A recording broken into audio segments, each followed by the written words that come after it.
नमस्कार बंधु। नमस्कार। आज हम मंगलवार के शुभ दिन भगवान ज्ञानदेव गंगा माता मंदिर पे विराजमान हैं और आज हमने सुंदरकांड का भी पाठ किया। दिन बहुत अच्छा है। इसी दिन हम एक बहुत अहम विषय पर चर्चा करने जा रहे हैं जो पूरी दुनिया के मानव जाति के लिए बहुत ही इम्पोर्टेंट है, उनके स्वास्थ्य के लिए, उनके सुंदर भविष्य के लिए। वो है कि हम ओम की चेंटिंग कैसे करें। ओम एक ऐसा आध्यात्मिक शब्द है, ध्वनि है, जिसको हम जानते तो है लेकिन पहचानते नहीं हैं, उसके सही उच्चारण के बारे में नहीं जानते।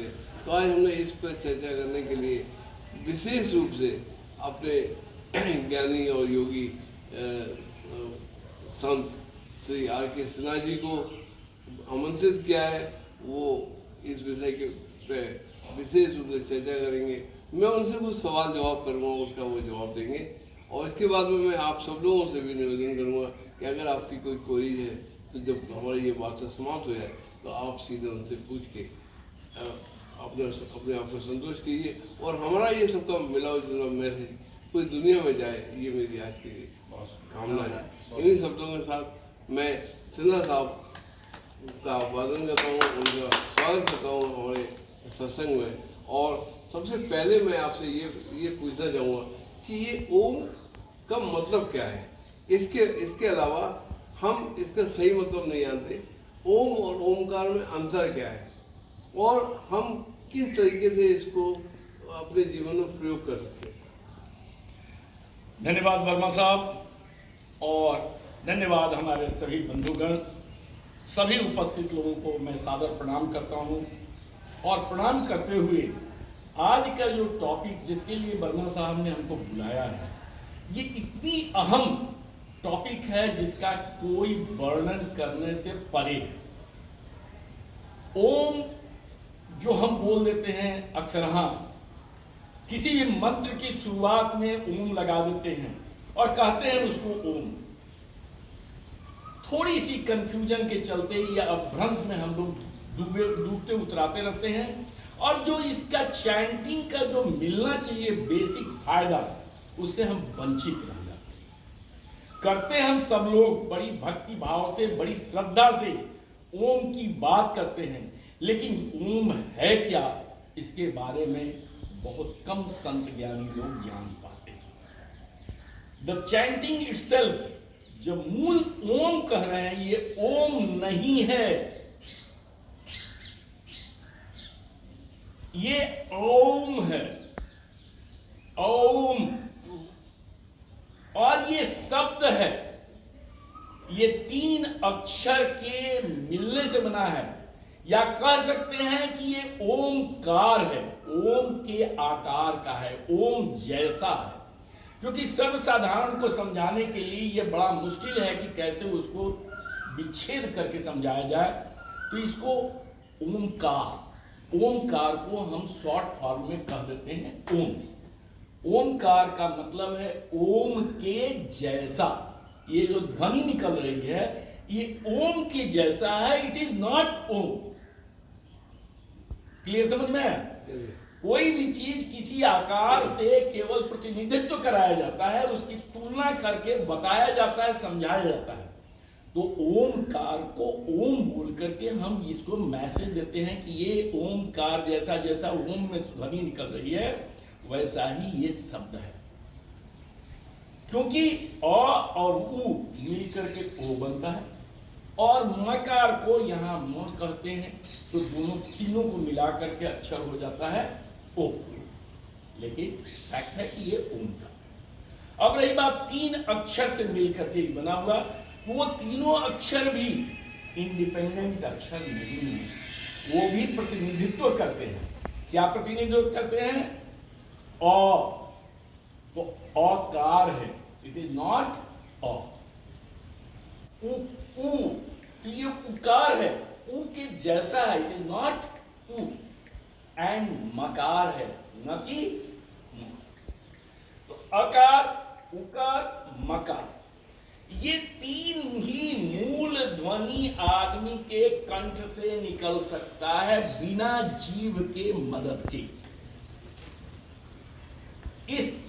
अक्षर के अलावा चौथा अक्षर कुछ भी नहीं निकाल सकते हैं, और चौथा अगर निकालना होगा तो जीव का स्पंदन कहीं ना कहीं जरूर होगा। तालू से टकराए, दांत से टकराए, होठ से टकराए, तो विद द हेल्प ऑफ जीव तभी हम इसको तीन के अलावा कोई शब्द, कोई अक्षर बोल सकते हैं। तो ये मूल अक्षर है। ये कहां से आता है? ये अंदर की हवा जो है, जब लंग से हम हवा निकालते हैं तो ये हवा आता है हमारे साउंड बॉक्स में। ट्रैकिया से, श्वास नली से होते हुए साउंड बॉक्स तक पहुंचता है। वहां पर फेरिंग्स करके एक आपके यहाँ दिया हुआ यंत्र, उससे टकरा करके ये बाहर निकलता है।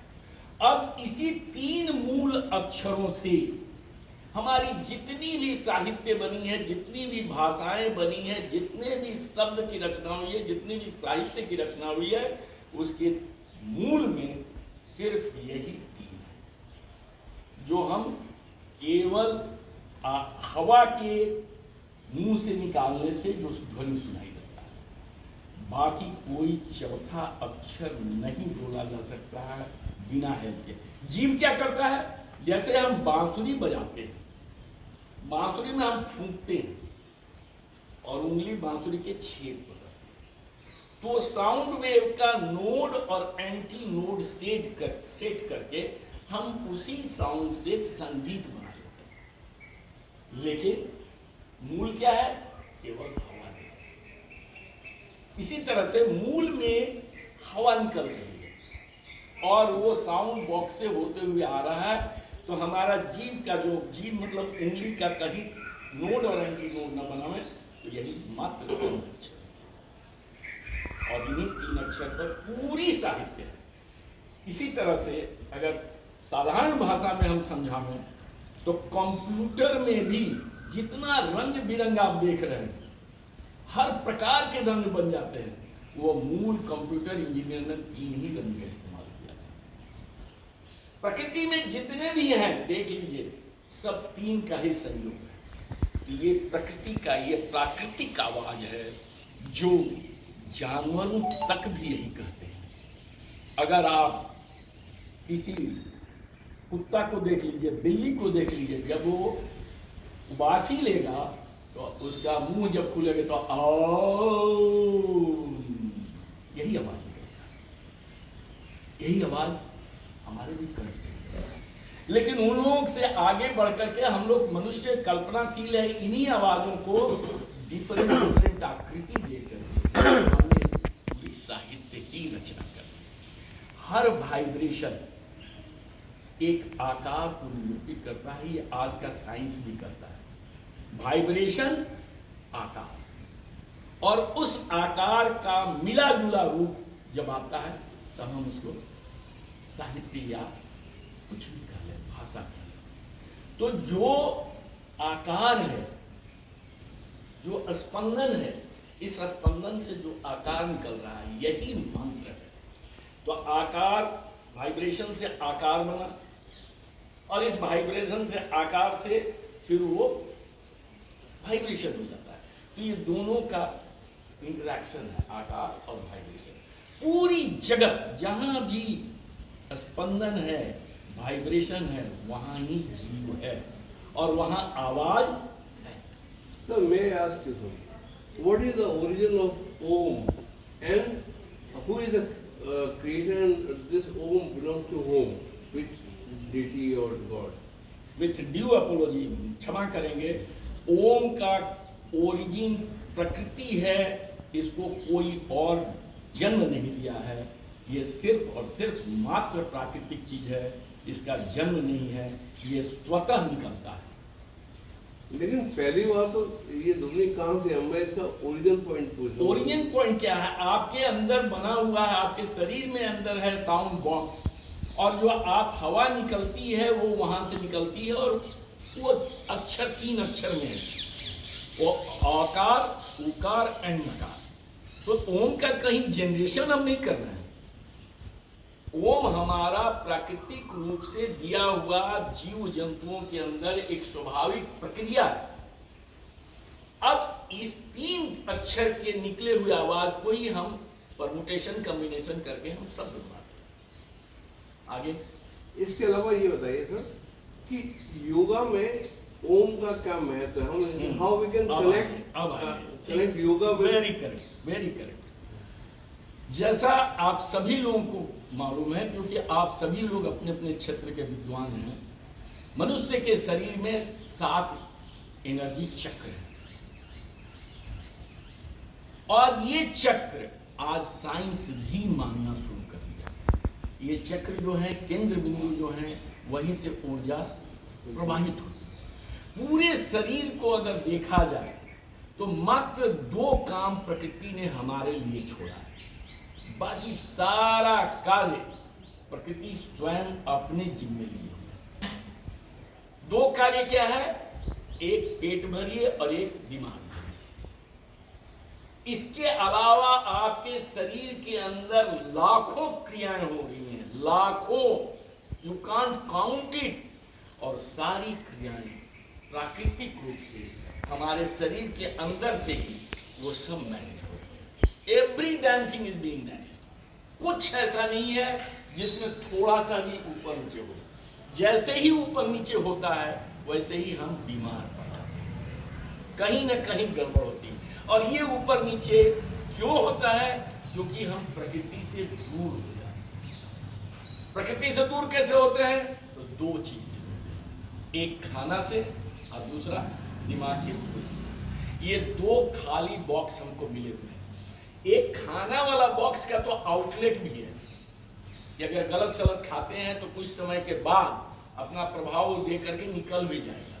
लेकिन ये जो दिमाग दिया हुआ है, इसका कोई आउटलेट नहीं। इसमें जो कुछ भी डालते हैं, कचरा हो, बढ़िया हो, ये सब का सब यहीं पर रुक जाता है। अब इस दिमाग की सफाई हम कभी करते नहीं, और ये दिमाग में जहां एक बार कंसीव कर लिए गंदगी का, तो ये सवांग हमारी जो प्राकृतिक ऊर्जा है, जो हमारे केंद्र बिंदु है, ऊर्जा केंद्र बिंदु, वो वहां पर गड़बड़ होता है। इन्हीं को सुधारने के लिए हमको योगा में आना पड़ता है, अपने शरीर को अपने से जोड़ना पड़ता है। तो ये जो ओम है, ओमकार का अगर कहें, जो वर्मा साहब ने पूछा क्या चीज है, तो ओमकार 3 चक्रों को जागृत करता है। एनर्जी का इस शरीर में जहां से पूरी ऊर्जा निकल रही है, उस ऊर्जा से मेरा शरीर संपादित हो रहा है, हर कार्य हम कर रहे हैं। ये 3 केंद्र बिंदु को, जो वाइटल केंद्र बिंदु हैं, जिनसे हमारा शरीर चल रहा है, उसको ये एक्टिवेट करता है, इसको ये इनर्जाइज करता है, उसको वो अधिक से अधिक ऊर्जा देता है। तो ये जो तीनों लेटर हैं, ये जो तीनों अक्षर हैं, ये तीनों अक्षर से हम अपने 3 केंद्र बिंदुओं को हम एक्टिवेट करते हैं। और तीनों केंद्र बिंदुओं को एक्टिवेट करते हैं, मतलब कौन कौन केंद्र, कौन कौन अक्षर है? आकार, नॉट ऑफ, ऑफ के जैसा, उकार, नॉट ऊ के जैसा, एंड मकार, नॉट द एक्चुअल म के जैसा। और ये तीनों मिलकर के क्या बनते हैं? ओमकार, नॉट ओम, ओमकार। ओमकार, ओम के जैसा ये प्रतीत होता है, इट इज नॉट ओम। इसको जस्ट तुलनात्मक एक प्रतिनिधित्व कर देते हैं एक शब्द के साथ। तो ये 3 केंद्र बिंदु जो है, मूल है हमारे शरीर में, जो हमारे शरीर की समस्त ऊर्जाओं का संचालन करते हैं। वो है एक मणिपूरक चक्र, दूसरा अनाहत चक्र, और तीसरा विशुद्धि चक्र। अब ये 3 मूल कैसे हैं सातों में, इसकी चर्चा करें। और इसी तीनों चक्र को, ये जो ओमकार शब्द है, आकार, उकार, मकार, ये तीनों को एक्टिवेट कर देता है, तीनों को री एनर्जाइज कर देता है। तो हमारे जो दिमाग की गंदगी है, जो हम उल्टा पलटा विचारों से भरते हैं, जिससे हमको एंजाइटी होता है, स्ट्रेस होता है, बहुत सी गुस्सा आती है, किसी के ऊपर प्यार आता है तो भी पागलपन की तरह, तो ये दिमाग को कंट्रोल करता है। तो दिमाग में जो गंदगी भरी हुई है उस गंदगी को भी ये सही करता है, आपको स्ट्रेस से बाहर करेगा, आपको समस्त गंदगी से बाहर निकालेगा, ये जब एक्टिवेट कर देगा आपका केंद्र बिंदु। दूसरा है कि आपके भोजन से जो गंदगी आ रही है, क्योंकि दो ही प्रकृति ने आपके ऊपर छोड़ा है, एक दिमाग एक पेट, बाकी कोई एक्टिविटी, लाखों एक्टिविटीज आपके शरीर में चल रही है, nothing, you are not commanding any activity. सांस चल रही है तो चल रही है, धड़कन चल रही है तो चल रही है, 72 बार चल रहा है तो 72 बार चल रही है। अगर वो कम हो जाएगा तभी बीमार, ज्यादा हो जाएगा तभी बीमार। जिस सेल को जहां काम करना है वो कर रहा है। ट्रिलियंस एंड ट्रिलियंस सेल्स हमारे अंदर हैं, जो कि हर कोई न कोई एक सेल काम कर रहा है, कोई बैठा हुआ नहीं। हम बैठे हुए हो सकते हैं इन टोटलिटी, हमारे शरीर के सेल्स कोई नहीं बैठे हुए। पाचन क्रिया वाले सेल्स पाचन में लगे हुए हैं, श्वास वाली सेल श्वास में लगी हुई है, न्यूट्रिशन निकालने वाली सेल्स न्यूट्रिशन में लगी हुई है। तो ये सारी चीज जो मिसमैनेज्ड हो रहा है, ये हमारे हाथ में जो प्रकृति ने दे दिया दो चीज, ये बेटा दिमाग भी भरो और पेट। तो जो कचरा कचरा हम भर रहे हैं, इसको डस्टबिन बना करके, पेट तो कभी कभी साफ भी कर ले रहे हैं, उसमें रेचक हो जाता है, बहुत सी दवाइयाँ खा लेते हैं, इसका रेचक नहीं कर पाते।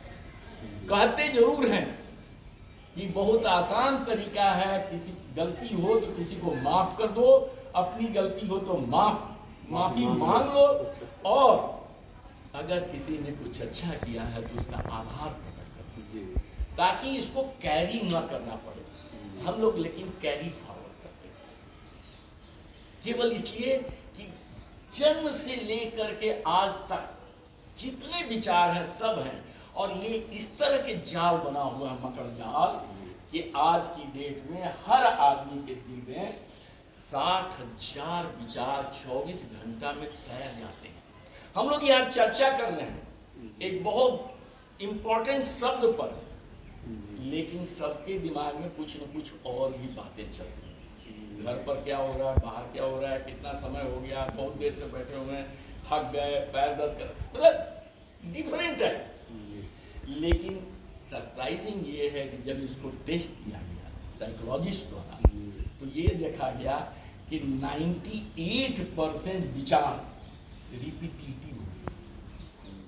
जो कल सोच रहे थे वही आज भी सोचे, जो परसों सोचे थे वही सोचे, मतलब उसमें केवल 2% लगभग ही हमारे नए विचार आते हैं, बाकी सब पुराने चलते रहते हैं। और यही पुराने विचार जब अनसॉल्व रह जाते हैं तो हमको स्ट्रेस। तो इन विचारों से मुक्ति कैसे मिलेगी? यही आपको ओमकार चैंटिंग से, यहीं पर आकर के इसको री एनर्जाइज करना है आपको, सेंटर पॉइंट को। कैसे करेंगे, आपका अगला क्वेश्चन ही होगा, कैसे करता है, how it is effective to re energise our centre points. तो 3 वाइटल है। एक है आपका भोजन तंत्र, जिसके भरण पोषण से ये शरीर चलता है।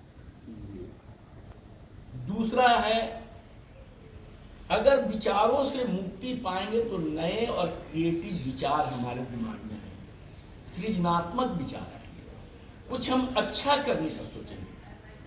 तो अगर विचारों का भी अगर सेंटर पॉइंट री एनर्जाइज कर लें तो हम डेवलप करेंगे, आगे बढ़ेंगे, क्योंकि पुराने विचारों से हम छुटकारा पाएंगे, एंजाइटी से छुटकारा पाएंगे, अपना उतावलापन से छुटकारा पाएंगे, स्थिरता लाएंगे, मन में शांति हो।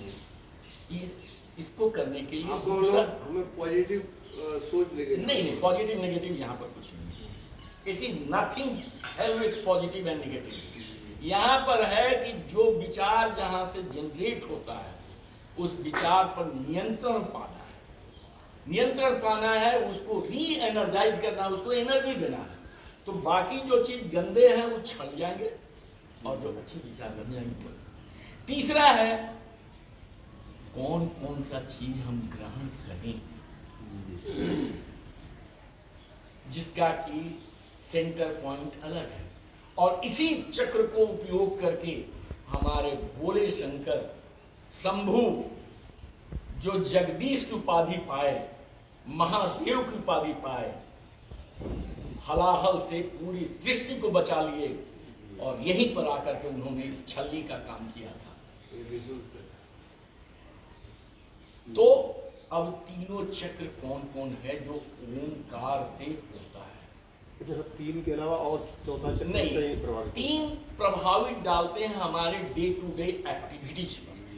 इन्हीं तीनों को अगर मूल जो है, ये तीन मूल है, बाकी सब इन्हीं तीनों का आउटकम है, भ्रांतियां हैं। जैसे मूलाधार का बात कीजिए, 99% आदमी मूलाधार में जीता है, लेकिन कब? जब दिमाग में केवल वही अटक जाए। तो अगर दिमाग हम दुरुस्त कर लें तो अटकेगा ही नहीं। अगर भरण पोषण ठीक हो जाए, अगर अन्न ठीक हो जाए तो मन ठीक हो जाएगा, और जब मन ठीक हो जाए तो इंद्रियां ठीक हो जाएंगी। तो ये और विशुद्धि क्या हमें लेना है, क्या छोड़ देना है, क्या फेंक देना है, तो ये तीसरा चीज है। तो ये तीन मूल चक्र हैं। कौन कौन? मणिपूरक, अनाहत एंड विशुद्धि। ये तीन मूल है। आज्ञा उसके बाद आती है, जब हमारा सब कुछ सही हो जाता है तब आज्ञा चक्र पर हम पहुंचते हैं। वो भी जब सही हो जाता है तो हम शस्त्रार्थ पर पहुंचते हैं। लेकिन ये तीन पाए हैं जो सातों चक्र को, या लोग कहते हैं कि 114 चक्र है, इसके ऊपर भी चक्र है, उन सभी चक्रों को सुनियोजित रूप से अगर ठीक करना है तो ये तीन मूल चक्र को ठीक करना है। और ये तीन मूल चक्र किससे ठीक होते हैं?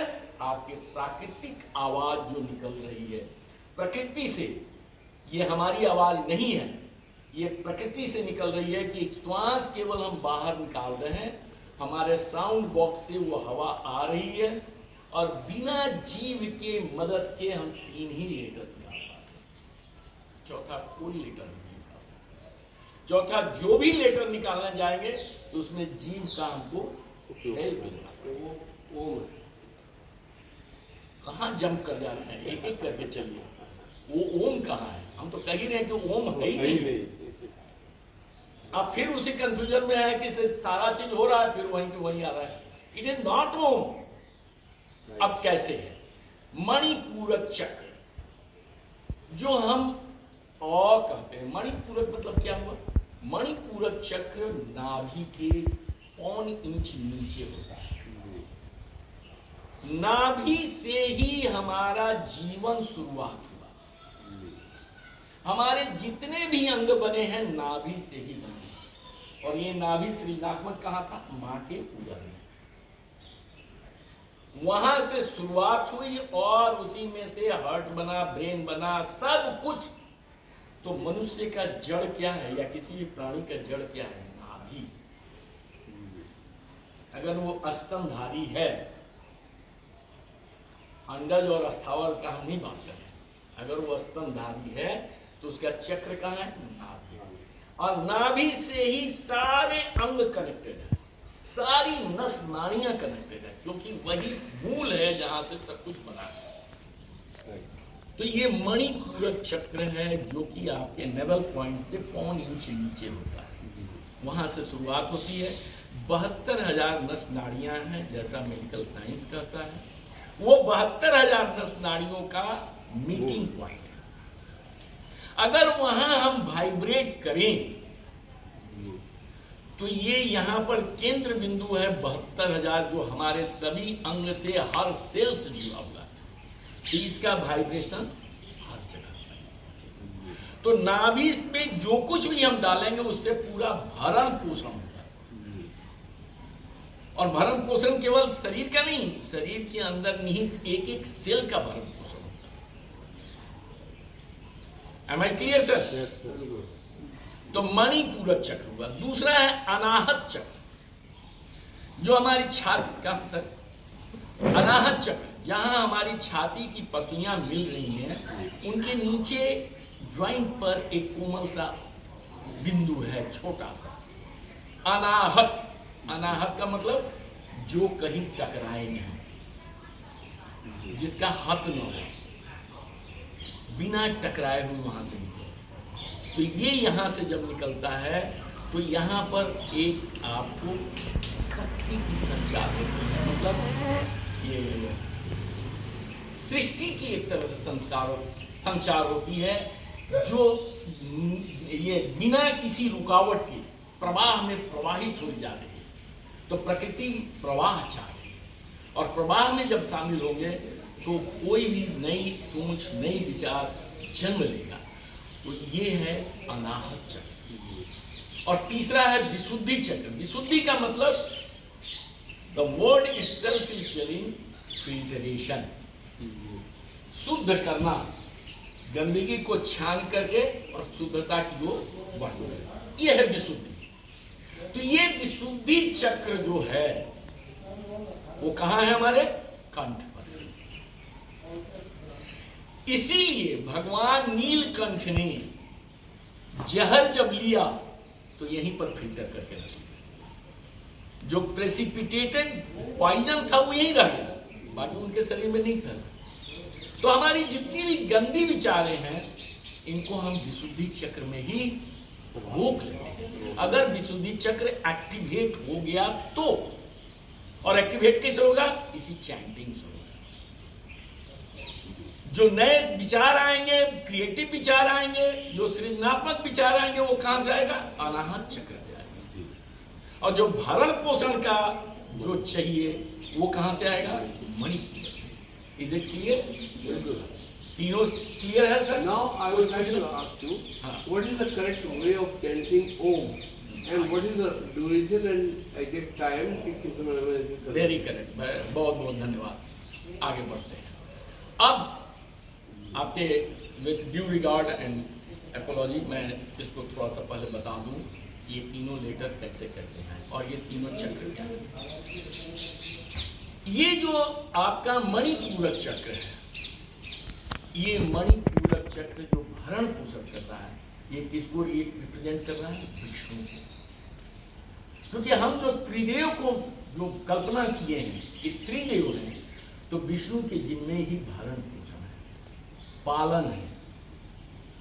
तो मणिपूरक चक्र से मेरे शरीर का पालन हो रहा है, और सृजनात्मक जो काम हो रहा है वो अनाहत चक्र का काम है। तो ये हमारे त्रिदेव में ब्रह्म का स्थान है।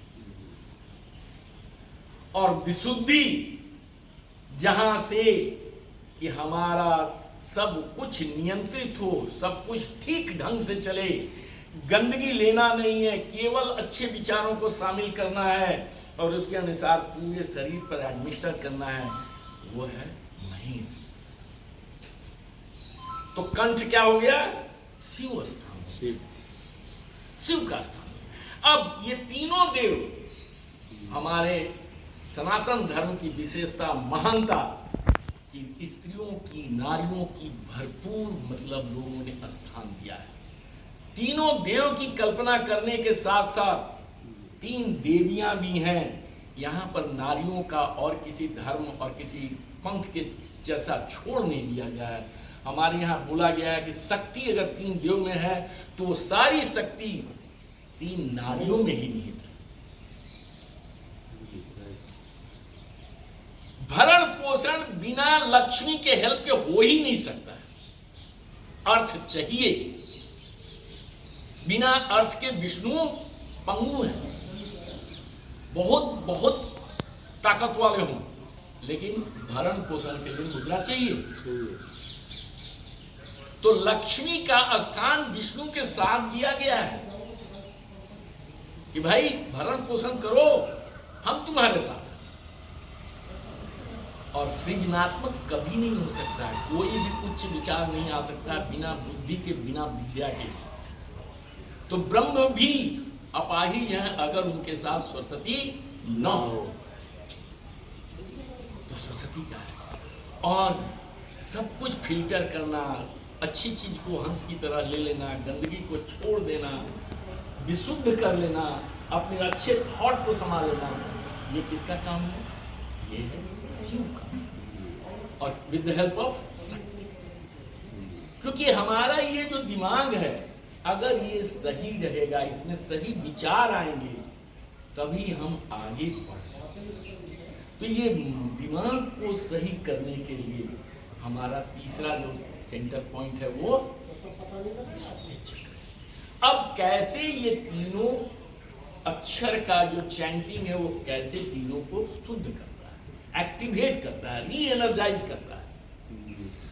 आप जो भी ओम की चैंटिंग हम लोग करते हैं, हम लोग बहुत गलत ढंग से ओम बोल जाते हैं। ओम की चैंटिंग शब्दों पर नहीं है निहित, ओम की चैंटिंग हमारे निहित है उसके वाइब्रेशन को फील करने में। तो हम जो कुछ भी ओम में बोलते हैं हमको अनुभव करना है कि वाइब्रेशन कहाँ है। तो ओमकार की जब चैंटिंग हम करते हैं तो ये नाभि के 1 इंच नीचे से शुरू होकर के नासिका के अग्रभाग तक वाइब्रेशन का एक वेव चलता है। और इसको चैंट करने का मतलब कतई नहीं है कि आप इस पर ध्यान दें कि क्या चैंट कर रहे हैं। ध्यान देना है कि हमारी जो वेव फ्रीक्वेंसी यहां से चली सो उठते हुए यहां तक आ जाए। और इसको अभ्यास करने के लिए आपको अलग अलग अक्षरों का अभ्यास करना होगा। मुंह जब पूरा खुला रहता है तो शब्द निकलेगा, अक्षर निकलेगा सो थोड़ा सा जहां आपका मुंह बंद हुआ तो ये आप कन्वर्टेड हो जाएगा। और जब होठ बंद हो गया तो ये क्या कन्वर्ट हो जाएगा? तो शब्द क्या है सर? आओ, आओ, है ना? तो आप इसका अभ्यास जब भी करें तो पहले अ का चैंटिंग कर लें।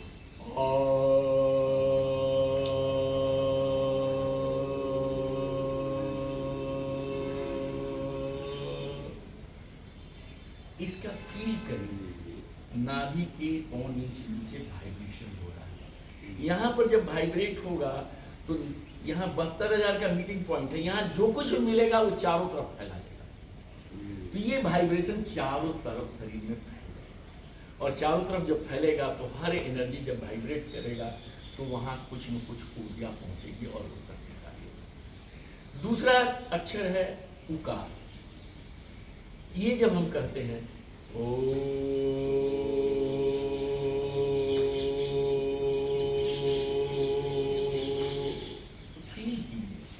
यहाँ जो अनाहत चक्र है यहाँ पर आ रहा है। अनाहत चक्र का काम क्या है?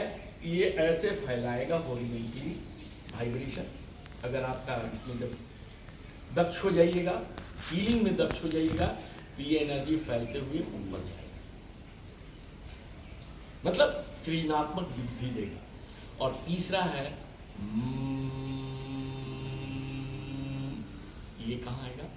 यहाँ पर आएगा और यहाँ से उठती हुई वाइब्रेशन ऊपर पूरा ही घूमेगा।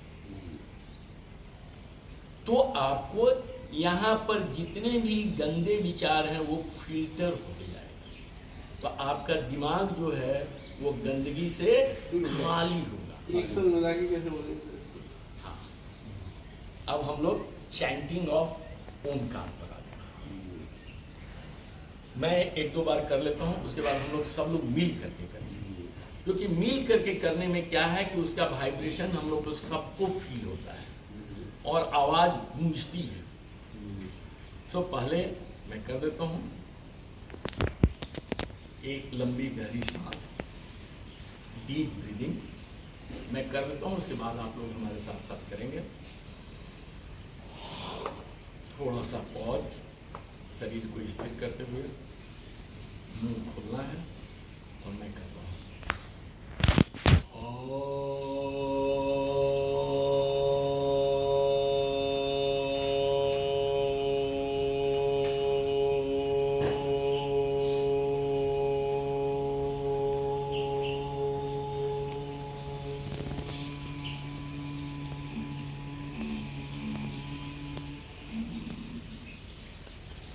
आपने एक चीज देखा होगा, नोटिस किए कि नहीं पता नहीं, ये तीनों अक्षर मैंने बराबर मात्रा में। नॉर्मली लोग बहुत से गुरुजन मिलेंगे जो 1 2 3 बोलेंगे, एक बार 1 सेकंड ये तो 2 सेकंड वो 3 सेकंड वो। या कुछ लोग कहेंगे कि माँ को ज्यादा खींचिए, मकार को ज्यादा बोलिए। ये नहीं है। हम क्या कर रहे हैं? हम अपने विष्णु को बैलेंस कर रहे हैं, हम अपने ब्रह्म को बैलेंस कर रहे हैं, और हम अपने शिव को बैलेंस कर रहे हैं। तीनों शक्तियां तीन डिफरेंट चीज देती है। ये धन संपदा देगा, मणिपूरक, नाम ही है मणि, कॉस्टलीस्ट थिंग, भरण पोषण, तो यहाँ लक्ष्मी का निवास है तो लक्ष्मी मिलेगा, ये धन वैभव देगा। यहां पर क्या है? ये सृजनात्मक शक्तियां देगी। और तीसरा क्या है? बुद्धि मिलेगा, फिल्टर्ड बुद्धि, जनरल बुद्धि नहीं, फिल्टर, एकदम विशुद्ध बुद्धि मिलेगी, विशुद्ध भावनाएं मिलेंगी। तो ये तीनों हमारे को बराबर चाहिए, क्योंकि हमारी जीवन यापन के लिए हमको धन भी चाहिए, बुद्धि भी चाहिए, और सही दिशा भी चाहिए, सही एटीट्यूड भी चाहिए, और ये एटीट्यूड जनरेट होगा ब्रह्म से। तो ये तीनों को बैलेंस करना चाहिए, न कि जिनको है, मैं सादर प्रणाम करके कहता हूं कि जो खींच रहे हैं इधर से उधर, शायद ओम के बारे में पूरा पढ़े नहीं है, सुन करके हम लोग कह रहे हैं। इस पूरे ओमकार का नगर, ओमकार का अगर संधि विच्छेद करके उसके एक एक अक्षर का, एक एक ध्वनि का, ये मूल ध्वनि, प्राकृतिक ध्वनि जो निकल रही है, उस पर अगर हम विचार करें तो हमको तीनों चीज बड़ा आसानी से मिल रहा है, और तीनों चक्र हमारे एक्टिवेट होते हैं, तीनों चक्र री एनर्जाइज होते हैं। तो हमारी जितनी इम्प्योरिटीज है, क्षमती है, इससे ब्लड प्रेशर ठीक हो जाएगा, इससे शुगर ठीक हो जाएगा, इससे आपका डिप्रेशन ठीक हो जाएगा। और ये गारंटीड है, अगर आप सही चैंटिंग कर रहे हैं, अगर 15 दिन में आपको नहीं मिलता है रिजल्ट, तो आप फिर से किसी अच्छे गुरु के पास जाइए और अपने आप को टेस्ट कीजिए, क्योंकि इसकी रिजल्ट में ज़्यादा दिन नहीं लगेगा। और ये करना कब है? अगला सवाल यही आप। नहीं, इससे पहले क्या पता है, क्या ये समाधि स्टेज में बजाने में कामयाब है? नहीं, तो ये सब समाधि उमाधि की बात अभी नहीं है, ये केवल चक्रों को री एनर्जाइज करना। समाधि और ये सब जो है ध्यान, ये सब की बातें नहीं है। पहले अपने को शुद्धिकरण कीजिए, क्योंकि मैं एक दिन बोला था, राम साहब के उसमें गया था, कि जो हम प्राणायाम करते हैं वो चौथा स्टेज है। तो हम लोग जो क्लास फान करके जिस बच्चे को लिखा रहते हैं एडमिशन, वो एडमिशन ठीक हो नहीं पाता है। तो यम, नियम, आसन, तीन को छोड़ करके सीधे हम प्राणायाम पर उतर आते हैं। नतीजा होता है कि प्राणायाम ठीक से नहीं कर पाते हैं। गुरुजी सिखाते रह जाते हैं, सीखने वाला ऐसे कर रहा, कुचक रहा है, कि तुम्हें बताइए उच के रहेगा, समझे ना? केवल इसलिए कि वो बेसिक क्लास स्टैंडर्ड से नहीं पढ़ा, और हम लोग के पास अब उतना समय नहीं है कि बेसिक कराया जाए। और बेसिक इतना टफ है, इतना टफ है कि साधारण लोगों के जब तक वो डेडिकेटेड न हो, जब तक अपने आप को समर्पित न करे, तब तक बेसिक को पाना आसान है। जितने भी भटकाव है केवल इसलिए कि हमारा सीधे एडमिशन हो रहा है चौथा क्लास में, तो हम प्रत्याहार क्या जानेंगे जब हम जान ही नहीं रहे, ABCD पढ़े ही नहीं, सीधे टेक्स्ट बुक दे दिया कि पढ़ो, क्या पढ़ेंगे? तो जैसे तैसे कॉपी कर रहे हैं। हाँ, और बोलिए, क्या बोल रहे थे आप? नहीं, वो टाइम, और कोई आप लोग? नहीं, वो इसका एग्जैक्ट टाइम और ड्यूरेशन, ये एक्सेलेशन है। श्वास को हमने लिया, डीप ब्रीदिंग की, अब श्वास को हम रोके हुए हैं, धीरे धीरे छोड़ रहे हैं, स्लो प्रोसेस। नॉर्मली हम लेते हैं अगर 2-4 सेकंड में, तो छोड़ने का बहुत ज्यादा होता है तो 8 सेकंड, 6 सेकंड। लेकिन इसमें जब ओमकार बोलते हैं तो ये 20 से 25 सेकंड चला जाता है। तो ऑक्सीजन जो हमने लिया, इनहेल किया, वो ऑक्सीजन 25 सेकंड तक हमारे पास अवेलेबल है। और इसका साइंस अगर अंदर जाइएगा वर्मा साहब, तो जो कुछ भी एयर मैं इनटेक करता हूं, उसका एक बार में, एक श्वास में केवल 5% ही उपयोग होता है, और उसके साथ फिर 95% जो हवा लिए थे वो और कार्बन डाइऑक्साइड मिला करके बाहर छोड़ देते। तो जो हम ले रहे हैं फिर उल्टी कर दे रहे हैं, फिर ले रहे हैं फिर उल्टी कर दे रहे हैं। हेलो, तो अगर हम एक्सेलेरेशन का टाइम एक्सीलरेट कर दें, बढ़ा दें, तो ये टाइम बढ़ने से क्या होगा कि हमारे पूरे सेल को एनर्जी मिलते रहेगा, ऑक्सीजन। तो ये एक्सेलेरेशन प्रोलॉन्ग करना, जितना ज्यादा प्रोलॉन्ग कर सके। लेकिन तीनों अक्षरों का कोशिश कीजिए कि समभाव में रहे। ज्यादा तूल नहीं देना है, ये अपने आप हो, बस दिमाग में रखना है कि समभाव में रहे। टाइम क्या रहेगा सर इसको करने? इसकी टाइम सुबह प्रातः काल बहुत अच्छी टाइम है, जिस समय आपके दिमाग में कोई कुछ भरा ना हो, ना कोई गंदगी हो, ना कोई थॉट हो, ना कोई आपका वैमनस्यता हो। सुबह उठते हैं तो नस नाड़ियाँ सब सामान्य अवस्था में रहती है। रात भर जो आपका सेल काम करता है, आपकी बॉडी को री एनर्जाइज किए रहता है, तो आप फुल स्ट्रेंथ में रहते हैं। उस समय अगर एक्टिवेट कीजिएगा तो बहुत आसानी से आप इसका लाभ प्राप्त कर सकते हैं। अब नहाने से पहले भी कर सकते हैं, नहाने के बाद भी कर सकते हैं। और इसे जब भी करें तो कुछ ज़्यादा करें, 2 बार 3 बार 4 बार करने से इसमें नहीं मिलेगा। इसको एक टाइम बना लें कि हम 10 मिनट करेंगे, 15 मिनट करेंगे, 10 बार करेंगे। समय देख लीजिए कि एक चैंटिंग में हमको कितना लग रहा है, 20 लग रहा है, 25 लग रहा है, 30 लग रहा है। उसके अनुसार कम से कम 15 चैंटिंग तो करें। और दूसरा है, अगर इसको बराबर करना है, अपने आप को जल्दी डिप्रेशन से बाहर निकालना है, ब्लड प्रेशर से बाहर निकालना है, रोगी हो गए हैं बीपी के, रोगी हो गए हैं शुगर के, रोगी हो गए हैं हार्ट के, तो हमें इसे हर संधि बेला में करना है। संधि बेला आई डोंट थिंक इसे will be required to explain. सुबह का बेला है, दोपहर की बेला है, और संध्या की बेला है, और रात्रि की बेला। आपके पास 4 बेला होती है, प्रातः काल, फिर उसके बाद मध्यकाल, सायंकाल और रात्रिकाल। क्या चौधरी साहब? चलिए साहब, मैं अब ज़्यादा लंबा ना खींची बात को। आप लोगों को कोई अगर आप लोगों को काम क्वेश्चन हो तो साहब पूछिए, बात करना है, कोई क्वेश्चन हो करने हो तो। कोई भी सब कुछ।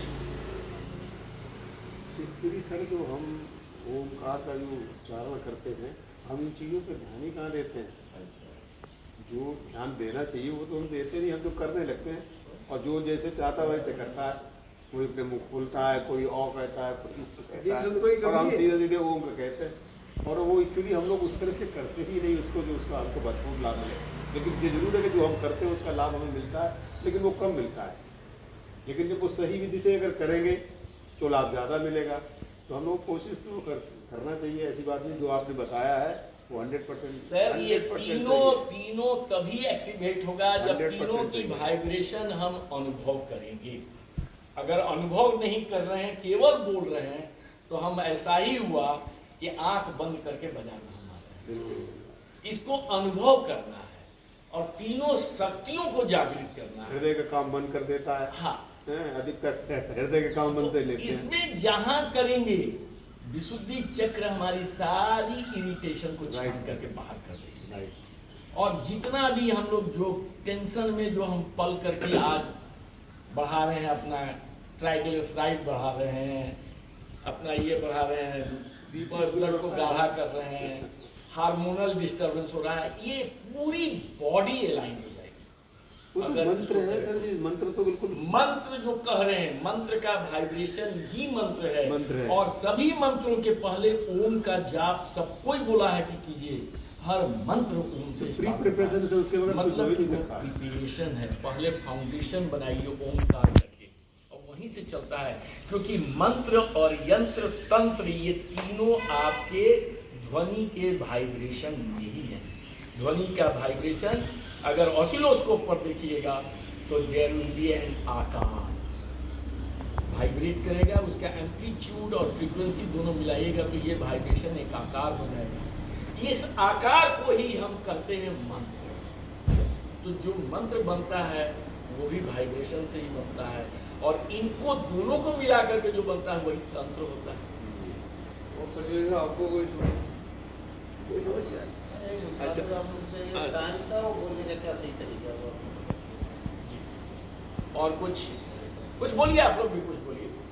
निचोली साहब वो लेकिन साहब आपने तीनों चक्र की जो व्याख्या की है वो अपने आप में एक मतलब जितनी उसकी तारीफ की जाए वो मतलब कम है। उसको अगर हम इतना अमल कर सके तो लाभ प्राप्त होगा। चलिए, आज आज लोग की रोजाना सवाल- प्राणायाम करते हैं लेकिन वो प्राणायाम का लाभ बहुत उठाने के लिए सिंपल वे में, हम बेसिक एक्सरसाइज नहीं करते हैं। बहुत सिंपल वे में चक्र भेदन सब कोई बोलता है, बिल्कुल बोलता है। लेकिन उल्टा पलटा से शुरू करते हैं। बिल्कुल। सब लोग मूलाधार से शुरू करने के लिए हाँ, बोलते हैं। बिल्कुल सही बात, राइट। ये 3 सूत्र, ये 3 चाबियां अगर आपके पास हैं तो आपके सातों चक्र आप खोल सकते हैं। हम उस स्टेज पे पहले ही चक्कर का नहीं करते हैं। क्या बता दें? एक बार उच्चारण हाँ, एक बार नहीं, हम लोग सब लोग करें, हम लोग आप सभी पता नहीं चल पाएगा ना, आप एक बार कर दो फिर हाँ, साथ-साथ एक बार ओम को चलो। जब भी उच्चारण करना शुरू करें पहले डीप ब्रीदिंग लीजिए, इनहेलेशन एक्सहेलेशन। डीप ब्रीदिंग ही सारे ये जो है प्राणायाम का मूल मंत्र है। वो सब जो वो लेंगे हम तो उसी में तो हमारी जो आएगी आती है आप वो इतनी जो देर तक भी हम है, शरीर को घुमाएंगे। अगर आप नहीं करते हैं, श्वास रोकते नहीं है, छोड़ते नहीं है, हाँ। फलाना दिमाग, तो सिर्फ कीजिए डीप ब्रीदिंग। Yes sir. अगर आप गहरा लेते हैं और गहरा छोड़ते हैं और उसको अगर नोट करें मिनट में 10 से 12 बार तक अगर आप 1 मिनट में श्वास ले रहे हैं तो आप समझिए कि आप बहुत से रोगों से अपने आप को निजात कर लीजिए। कोई जरूरत नहीं है बैठ करके ऊपर नीचे करते रहिए, क्योंकि ये डीप ब्रीदिंग आपके अंदर है नहीं, जो बचपन में आपने लिया था। जब आप छोटे थे तो डीप ब्रीदिंग लेते थे। डीप ब्रीदिंग क्यों लेते थे? क्योंकि उस समय थॉट ही नहीं था, जी। बचपन में विचार ही नहीं था। वो तो जो देखा वहीं से विचार जन्म लिया। तो एक बच्चे को कोई विचार नहीं है, एक वो चीज जो मिला उसी में खुश हो गया, वो दूसरा कोई कल्पना ही नहीं करता है। धीरे धीरे जैसे जैसे एक्सपोज होते गए उसके विचार बढ़ते गए। किसी से प्रेम हुआ, किसी से गुस्सा हुआ, किसी से नफरत हुआ, उसके विचार बढ़ते चले गए। और ये जो ब्रीदिंग है, ये जो डीप ब्रीथ था, जिससे वो एनर्जाइज था कि कूद रहा है, गिर रहा है, उठ रहा है, बैठ रहा है, उसको कोई परवाह नहीं। हम और आप एक बार में गिर करके दोबारा नहीं उठ सकते, लेकिन उसमें कहीं नहीं था। वो फुल्ली एनर्जाइज था, केवल इसलिए कि उसका विचार था ही नहीं, तो शांत क्या क्या। सही बात है। विधि जो है और सही नहीं इसीलिए है। उसका श्वास डीप चलता। जैसे जैसे हमारे अंदर विचार आते चले गए, हमारी ब्रीदिंग जो है सैलो होते होते आज ऐसा सैलो हो गया कि हमको पता ही नहीं चलता कि श्वास ले रहे कि नहीं ले रहे। पता कब चलता है? जब श्वास रुक जाए तो डॉक्टर कहता है कि गए। उससे पहले पता ही नहीं लगता है कि श्वास कहाँ है। तो अगर वो चीज है, विचार बढ़ने से श्वास की घट रही है लेंथ, तो हम उल्टा अगर पकड़ें कि अगर श्वास की लेंथ को ठीक कर दें तो विचार गिर जाए। Right sir. तो प्राणायाम यही है कि श्वास की लेंथ को बढ़ा दीजिए। मतलब हम लोग अब पूंछ पकड़ करके चले, हम लोग तो बर्बाद कर दिए अपने आप को, विचारों के जाल में फंस करके श्वास भूल गए। अब श्वास को पकड़ लीजिए, श्वास को पकड़ करके जैसे ही पकड़िएगा, डीप श्वास लेना शुरू कर दीजिएगा, वैसे ही आपके विचार कम होते जाएंगे। और जितना भी क्लास में पढ़ना है, कोई लेक्चर सुनना है, कोई लेक्चर देना है, आप डीप ब्रीदिंग लेकर के देखिए, आपका जो मेंटल फ्रीक्वेंसी है जो हाई रहता है वो आपका मॉडरेट हो जाएगा। और जैसे ही मॉडरेट हो जाएगा तो जो सुनिएगा याद रहेगा, जो कहिएगा उसमें बदन और जबान नहीं लड़खड़ाएगा। आप फ्रीली बोल सकते हैं, फ्रीली सुन सकते हैं और आपको हमेशा के लिए वो याद हो जाएगा। तो क्लास में जैसे ये लोग बच्चे जा रहे हैं, बच्चों को भी क्लास में घुसने से पहले कम से कम 4 से 5 बार डीप ब्रीदिंग ले लें। Then they should start reading, then they should start listening of the lesson. इनों का जो विचार है, जैसे ही फ्रीक्वेंसी डाउन होगा तो इनका ग्रास्पिंग पावर बढ़ेगा।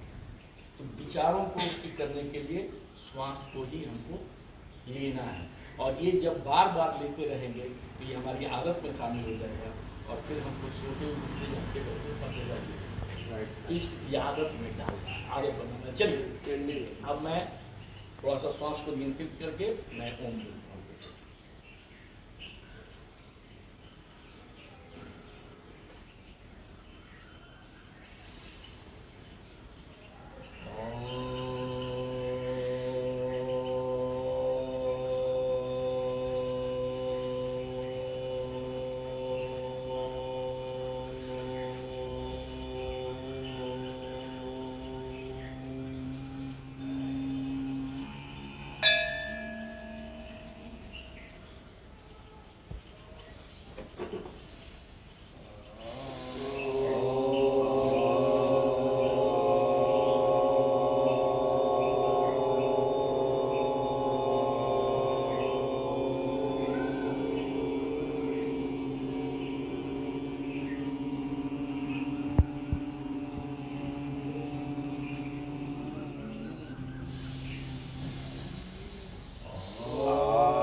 गहरी गहरी सांस भरते हैं।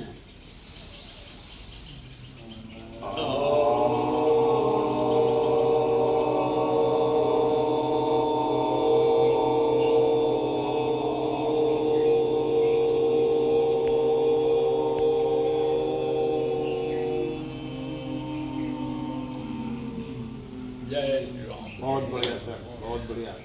अब इसमें आंखों को बंद रखना चाहिए। रखना चाहिए। इसलिए बंद रखना चाहिए क्योंकि दृष्टि में जहां बाहर कुछ दिखाई देता है तो मन विचलित होता है, फिर आप फ्रीक्वेंसी को नहीं नोटिस कर पाएंगे कि कहाँ टूट रहा है। हमको अ उ म से कोई मतलब नहीं है, हमको मतलब है अपने वाइब्रेशन से। बिल्कुल। यही